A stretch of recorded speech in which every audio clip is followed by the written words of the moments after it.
Good morning. Welcome. I'm so excited to be here for a really important announcement on energy affordability here in Maryland. And with that, I am going to open this up by introducing our first speaker. That is Frank Macchiarola, the Chief Advocacy Officer at American Clean Power. Frank, welcome.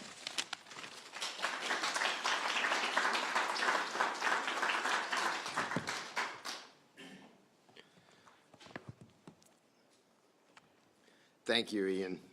Thank you, Governor, for the kind welcome and opportunity to be here today. My name is Frank Macchiarola. I'm the Chief Advocacy Officer at American Clean Power. We are the national trade association representing the full spectrum of clean power, from wind to solar to battery storage. Renewable energy is the fastest growing segment in the energy sector, with over 90% of new capacity on the grid last year coming from wind, solar, and storage. I want to speak briefly about two challenges that our nation faces and how Maryland is helping to meet them. First is delivering affordable, reliable energy in the midst of ever-growing demand. And second is delivering leadership. Energy is foundational to our economy and to our everyday lives. With the expansion of AI, domestic manufacturing, and electrification, we're going to need a lot more of it. ACP estimates U.S. electricity demand growth of up to 50% over the next 15 years. Maryland is meeting this challenge head-on, with significant increases in solar and storage development and plans to expand our nation's offshore capacity. The Governor's announcement today shows his commitment to an affordable and reliable energy future. As consumers are increasingly concerned about energy affordability, Governor Moore is leading. This is in stark contrast to the federal government, which is delaying and even attempting to cancel clean energy projects at a time when experts say we need them the most. Clean energy is the fastest to deploy. It's the most cost-effective way to meet the challenges that I just described.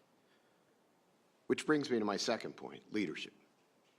When Governor Moore's team asked me to be here today, I was excited about the opportunity.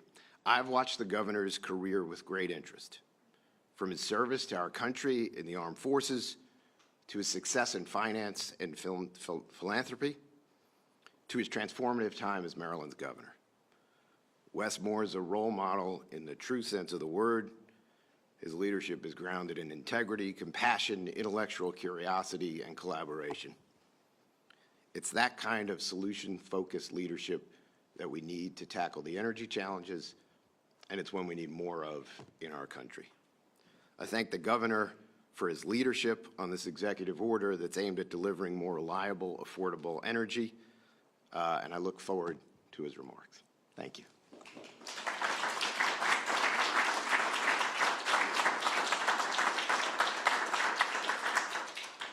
Thank you, Frank.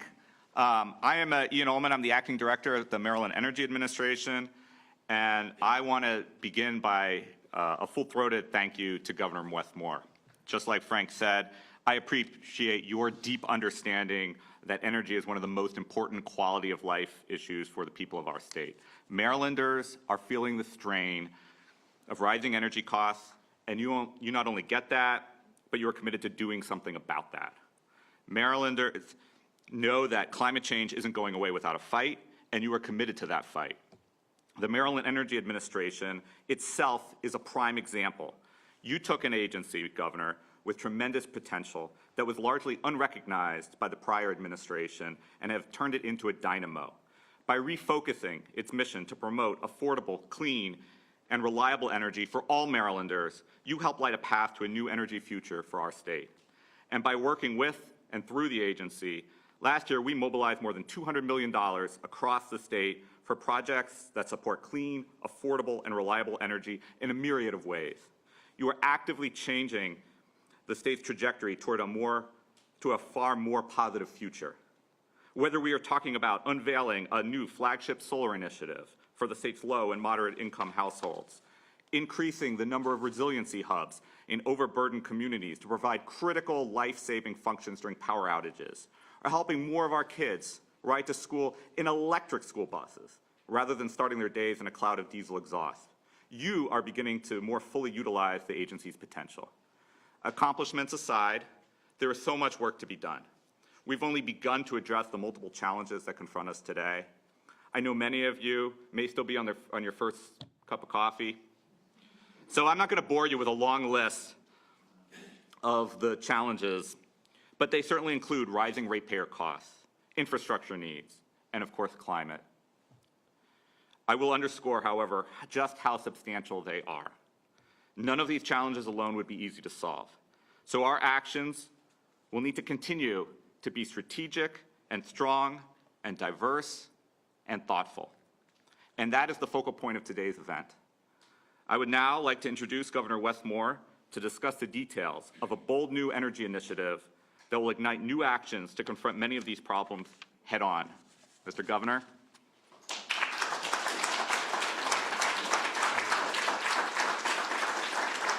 Thank you so much, everybody. Good morning, everybody. Acting Director Ullman, just want to say thank you. Thank you for the leadership, for the thoughtfulness, and also just thank you for the vision. We're grateful for your work and for your service. Frank, it is great to have you here. And you know, the fact that you are here this morning, it says everything about your continued commitment to move in partnership, and we're grateful to have you and the entire organization to work collaboratively. Thank you also for what you said. I'm gonna make sure I send a copy to my mom. That was really beautiful. And I'm absolutely thrilled that we're also here joined by Kelly Speaks-Bachman, who is going to serve as the next director of the Maryland Energy Administration. Kelly, we are so grateful to have you here. So grateful. And someone who is a proven leader with experience in the public and the private sector, the federal government. So we are thrilled to be able to have you as part of the team. We are, you know, one thing that we know right now, and the reason why this collaboration, this partnership matters so much, it really is because we know that this is a crucial issue that is facing Marylanders every single day. That everywhere we go around the state, one of the top issues of concern that I will hear from our folks is about the rising cost of energy.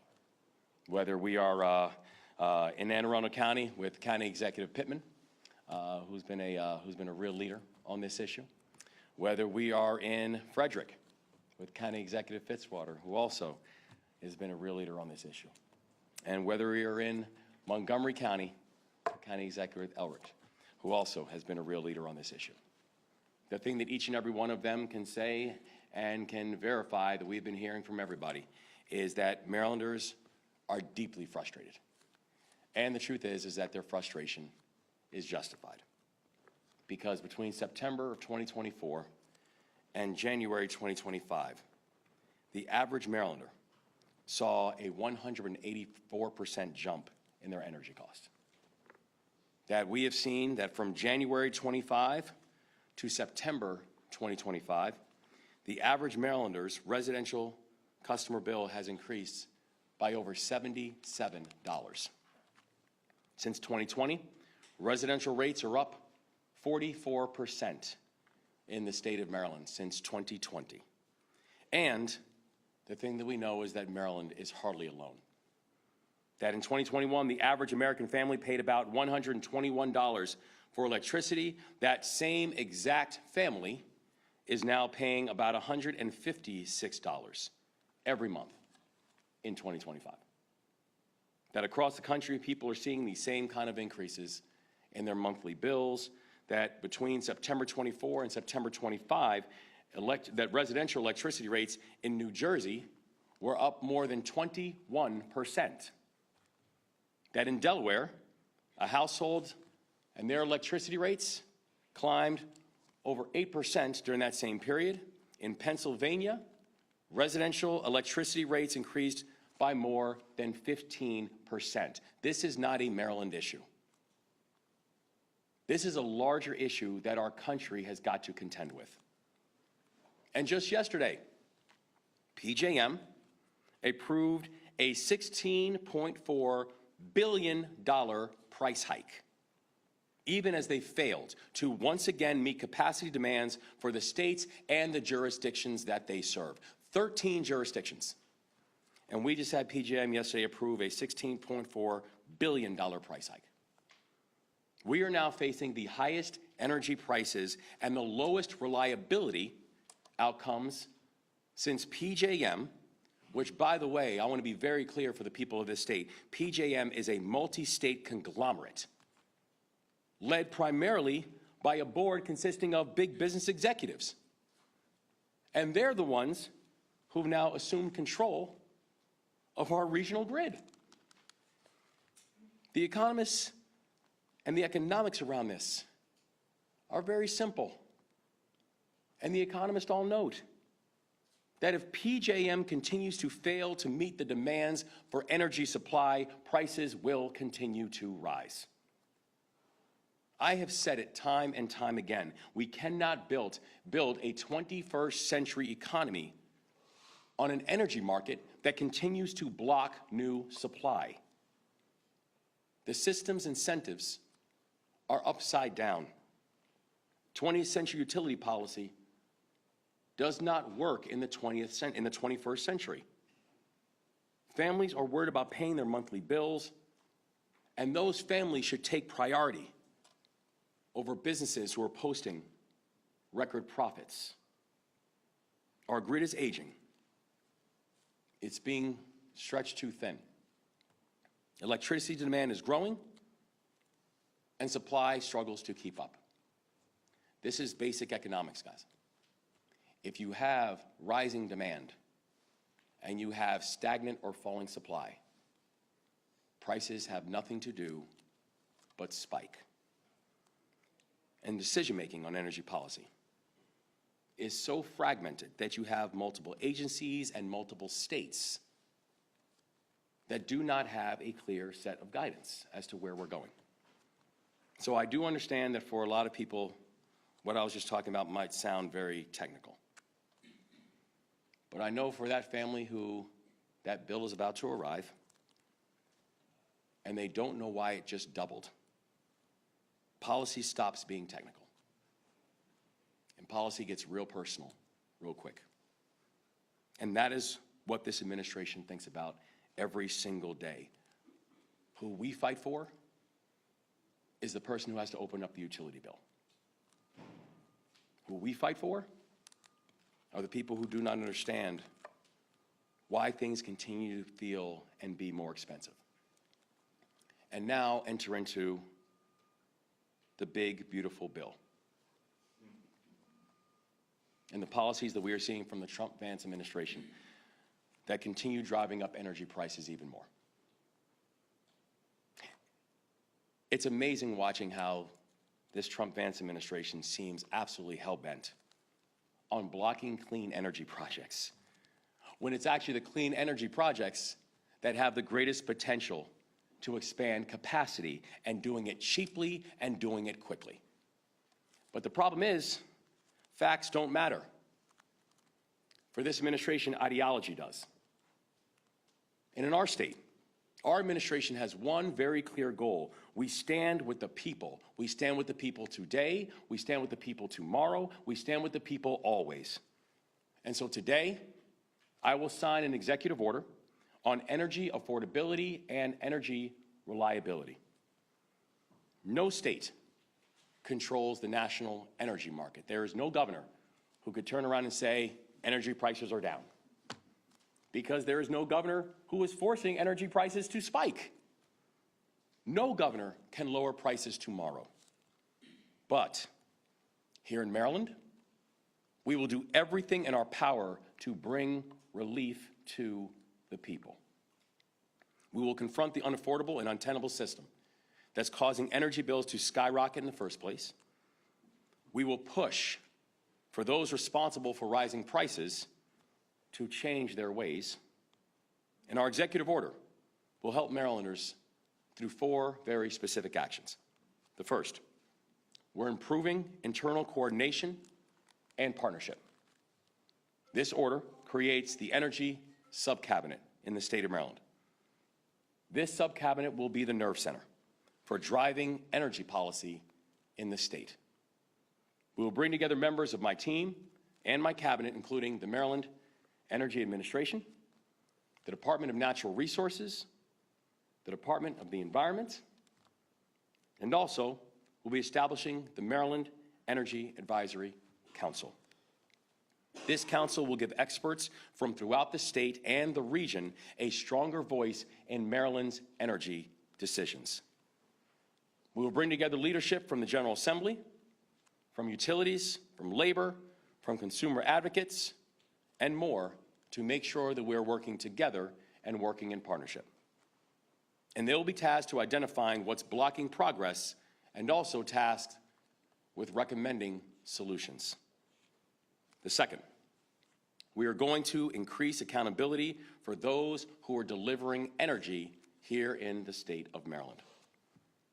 Just like some of our policies are 20th century holdovers, so frankly are some of this state's internal processes as well.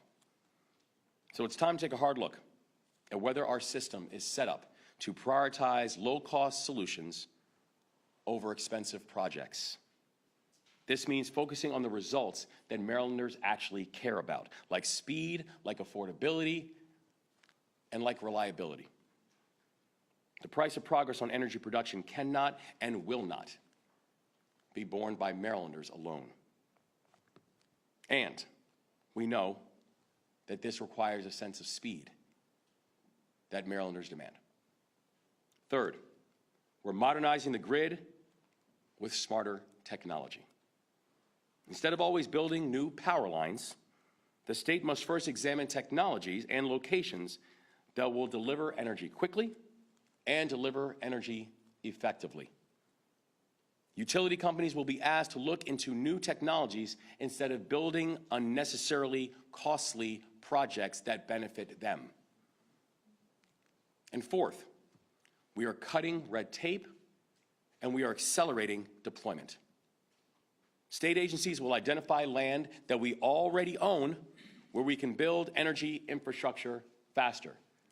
I've come to learn as governor just how much land the state of Maryland actually owns. It's time to actually put that to the test. State agencies will identify land that we already own and making sure that we're being thoughtful about how we are using that land. So I want to be clear. These important actions don't guarantee lower bills next month.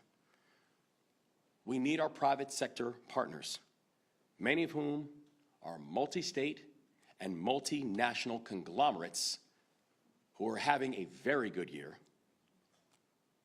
the ones that actually set the costs, the ones that actually generate energy. We need for these conglomerates to feel the same urgency that we feel. And new clean energy solutions must be a priority, not just because they protect the future, but because they offer the fastest path to expanding capacity. We are bullish on clean energy not because it sounds good,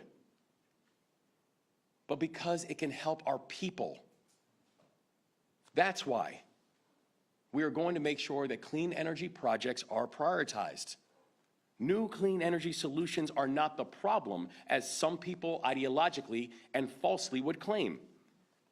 Because new clean energy solutions actually increase supply, which means they're not part of the problem, they're part of the solution.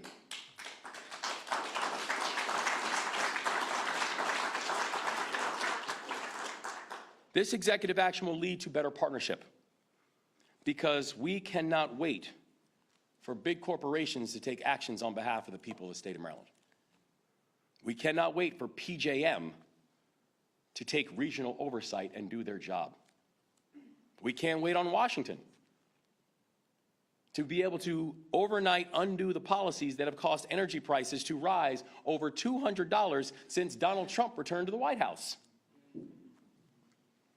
Yet in this moment, Maryland will continue to use every tool at our disposal to make energy more affordable. Because energy policy is about much more than just megawatts. and transmission corridors. It's about whether or not our people can afford to live in their homes. It's about whether businesses can operate without worrying about a power spike completely eating away all their profits.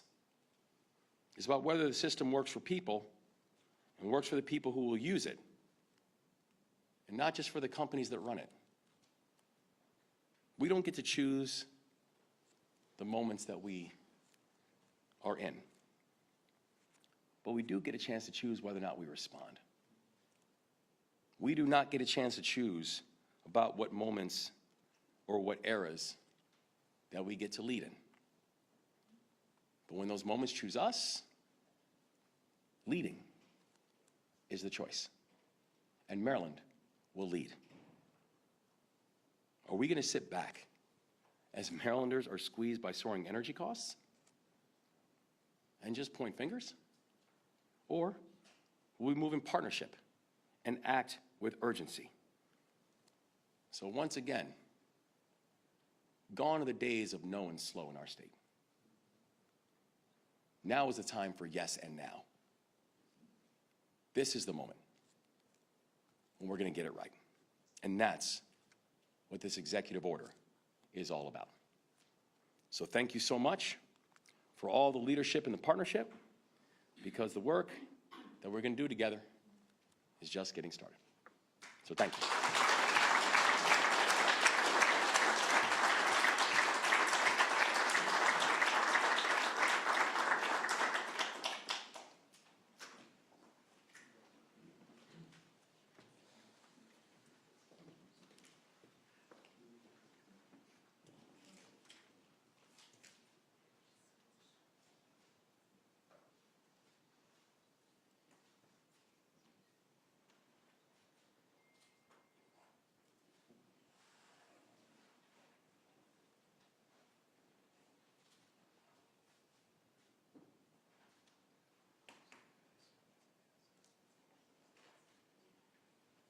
It is done.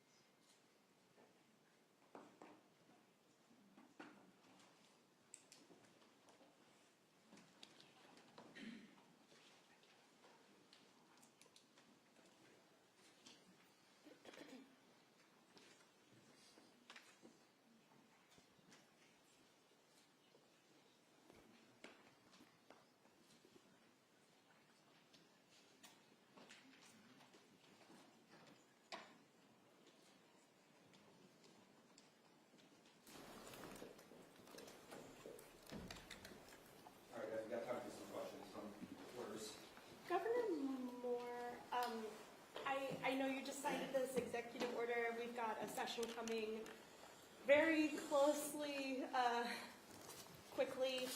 Does your administration plan to address affordability with energy prices during the session through legislation? Are you concerned at all about passing that?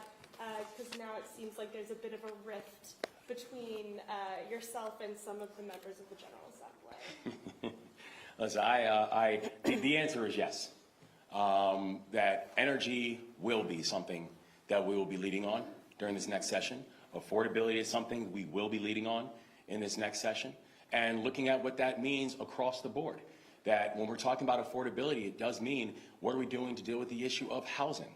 What does it mean to deal with the issue of energy? What does it mean to deal with the issue of what's happening in supermarkets right now? That affordability and making sure that we can release the pressure valve for the people of our state is of highest priorities to me. That we said when we ran for governor, that we're focusing on pathways to work, wages, and wealth for the people of the state of Maryland, and that is not changing.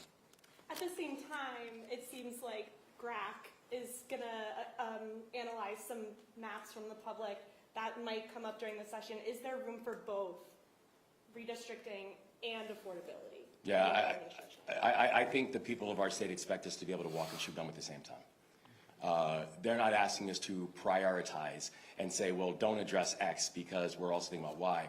The people of our state are in a crisis moment. The people of our state are in a crisis moment where we're not just watching prices that are spiking because of what we're seeing from this federal administration, that we have now seen rising of poultry by 20%, eggs of 25%, fertilizer. I was just meeting with the Maryland Farm Bureau, who's talking about fertilizer is now up 36%. I mean, what does that mean to our small businesses and to our farmers? So I think the people of our state both expect them to protect their democracy and to protect their pocketbooks. And I think we can do both at the same time. Governor Moore, speak. About clean energy during your remarks. I wonder if you could speak about, I mean, in your view, is there room for new natural gas in Maryland's energy future? There's at least one, maybe two proposals on the table coming from the Next Generation Energy Act. Could you speak about what you see and whether you see natural gas as part of next? Yeah, well, listen, I think we are seeing how an all of the above energy approach is already part of how Maryland's energy future moves. The reason that I am so bullish on adding clean energy into that conversation is because it is the fastest and most affordable way of actually adding supply. So when I'm watching people who are taking this very ideological approach and trying to, as we're seeing from the federal government and as we're seeing from the big beautiful bill, trying to kill clean energy projects because it is it's an ideology to them, it does not make economic sense. And so we are always going to have a process where we are protecting and defending energy options for the people of our state. I believe that clean energy options have got to be on the table and we've got to prioritize them. And so even when we think about the some of the shutdowns that have happened, that has not been because of government policies. Those have been business decisions. But we've got to make sure we're increasing more options for supply. Because that is what's going to be helped to drive down price for the people of the state. Governor Moore, I want to go back to redistricting really quickly if we can. Obviously, there was a lot of news yesterday when it comes to the Advisory Commission. And I wanted to ask you, given where we know that the people in the state of Maryland stand on this issue, UMBC's recent poll showed 27% of Marylanders say that this should be a priority for the state of Maryland. If that's where people stand, and we know that the Senate president is not on board with this, why continue to push this forward? Well, I'm very proud of the work that the commission is doing. They have run the most transparent and above-board redistricting advisory commission inside this entire country. Let's be clear. When they were doing this in Texas, people were literally sitting in back rooms with Sharpies. So that's not how Maryland moves. Right? This commission is a bipartisan group of leaders who have heard from people all across the state and will continue hearing from people all across the state. In fact, I would encourage people to, if they have ideas on maps, that they should go to GRAC, G-R-A-C, at maryland.gov, because people are receiving feedback from Marylanders about their ideas on what fair maps should actually look like. And so, we know that this is a priority, that being able to defend our democracy and have fair and competitive maps, that is something that is a priority for the people of Maryland. And I'm really thankful that this bipartisan commission has, I think, done not just a good and admirable, but a very transparent job of making sure that the people's voices are heard. I do not understand how you can suppress democracy and do it under the blanket of defending democracy. You say that this is transparent, but this meeting happened yesterday with no notice. The members of the board didn't even really know that this was happening. The public wasn't invited to participate in this meeting. And the Senate president says that he feels that this was predetermined, that this was the plan going into this automatically. How is it really transparent if that's how this process has played out? I think the process of how yesterday's meeting went, it has to go, those questions have to go to the commission. But I know that the committee members that we've spoken to, and again, bipartisan, Democratic and Republican members, none of them feel that this was a pre-baked process or that the work that they have been doing tirelessly for these past weeks, listening to the people of Maryland, constituted a pre-baked process. Governor, you vetoed the Strategic Energy Planning Office that went through the General Assembly this year. It's now been overridden. How are the proposals you're putting forward today different from that proposal, which will now enact into law? Yeah, so I mean, I was very clear when we went into the last general session that bills that were unfunded mandates or bills that were multi-year analysis and et cetera, that I did not feel that those bills met the moment. And so I ended up doing a historic amount of vetoes in the last session. I also know that the action that is required in this moment is one that I am not going to move on at all.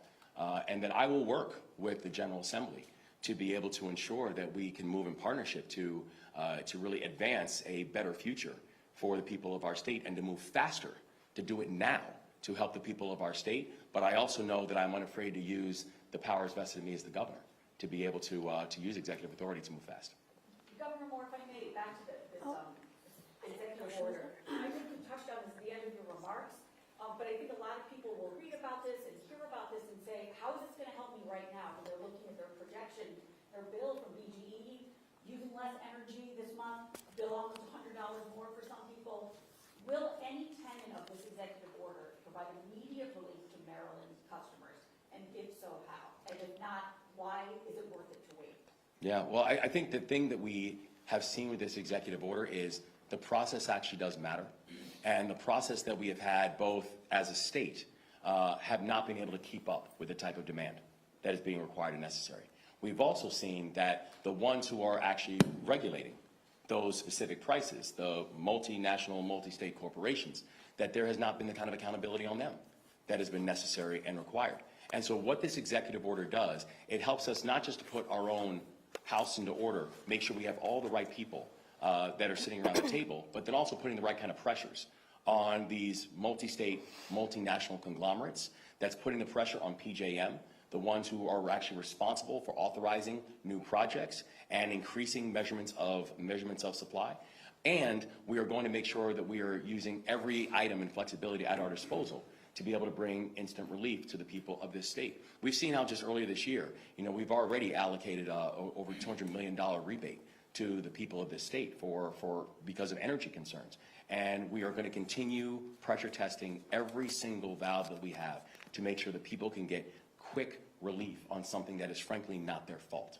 But forgive me, so in regular people language, the answer is no, it does not provide immediate relief, but this sets the stage for down the road? Is that what you're saying? Yeah, this is not going to potentially impact a monthly bill next month, because the monthly bill is not rising because anything that we have done, right? But what it is going to do, it is actually putting our systems in place to put the right kind of pressures on the people who actually are responsible for these rising bills, to make sure that they know that our partnership in these type of frames has got to be taken seriously, and we're always going to represent the voice of the people. It also means that we're going to have all various aspects of our state government that are going to increasingly push for various ways that we can provide more and greater levels of immediate support to the people of our state.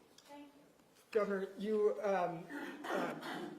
switching back to natural gas, Exelon is asking the General Assembly this year to essentially allow them to build a gas plant and to rate base it for ratepayers. Do you have any thoughts on that proposal from Exelon or that ask from Exelon?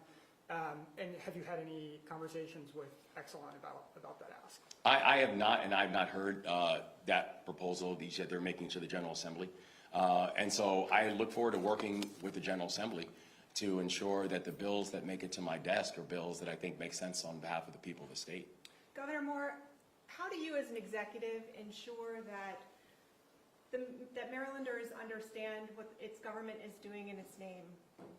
If your cabinet secretaries and top advisors are auto-deleting some of those deliberative processes in internal chat messages?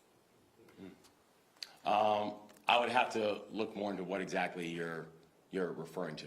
I don't have context on what you're referring to. I'm referring to reporting in the Banner from today that members of your staff and cabinet secretaries are setting their Google chat messages to history is off, which deletes automatically and permanently within 24 hours. Some of those messages contained the work of government business. Well, again, I have not read this article, so I would have to get back to you on that. I think the people of not just this state, but the people of my administration understand the kind of accountability and transparency measures that not just that I push for, but that I demand. But I would have to get back to you on this specific thing because I've not read it. Governor Moore, if I could ask one more question about redistricting. Looking at where things stand, and obviously everyone has their own opinions about whether this should move forward or not, Have you made any promises to anyone at the national level that you would move forward with this regardless of what happens? Is that where this plan or this process is coming from? It's not even that I haven't made promises. We haven't really even had conversations with people on the national level about how Maryland's going to move. I don't listen to party bosses. Party bosses don't determine how I move. And party bosses and national people will not determine how Maryland moves. This is a Maryland process. It's the reason that the Governor's Redistricting Advisory Commission is a Governor's Advisory Commission. It's not a commission of some national party leader. It's the Governor's Commission. It's the reason that the people I put on there, there's no one there from any other state but Maryland. That we wanted to hear from Democrats and Republicans and independents and unaffiliated from all over the state of Maryland to make sure that Maryland has fair maps. So I don't move on what a party boss thinks is a good idea. I move on what is best on behalf of the people of this state. And that's the objective of the GRAC. Governor, I have one more energy question. You had harsh words for PJM today.